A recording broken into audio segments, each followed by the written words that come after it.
Welcome to day 9 of the Monkey's Paw, with 2 days to go until Jólabókaflóð. In recompense for their loss, Herbert's company gave the Whites 200 pounds. So now the couple are in deep mourning for their son.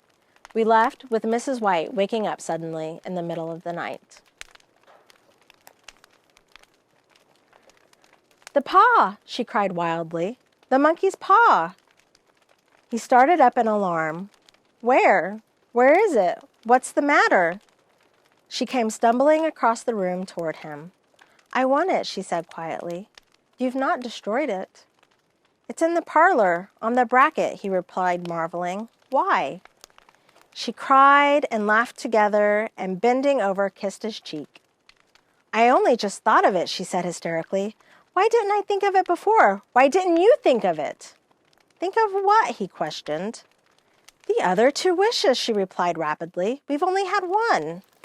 "Was not that enough?" he demanded fiercely. "No," she cried triumphantly. "We'll have one more. Go down and get it quickly, and wish our boy alive again." The man sat up in bed and flung the bedclothes from his quaking limbs. "Good God, you are mad!" he cried aghast.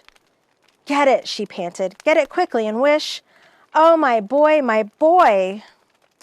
Her husband struck a match and lit the candle.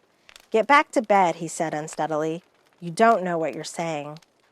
"We had the first wish granted," said the old woman feverishly. "Why not the second?" "A coincidence," stammered the old man. "Go and get it and wish," cried his wife, quivering with excitement. The old man turned and regarded her, and his voice shook. "He has been dead 10 days, and besides I would not tell you else, but I could only recognize him by his clothing. If he was too terrible for you to see then, how now?"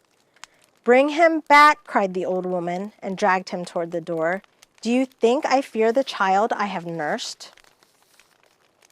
He went down in the darkness and felt his way to the parlor and then to the mantelpiece. The talisman was in its place, and a horrible fear that the unspoken wish might bring his mutilated son before him ere he could escape from the room seized upon him. And he caught his breath as he found that he had lost the direction of the door.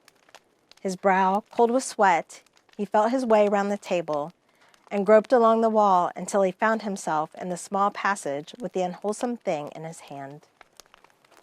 And that's where we'll stop today. Tune in for our next segment tomorrow on Instagram.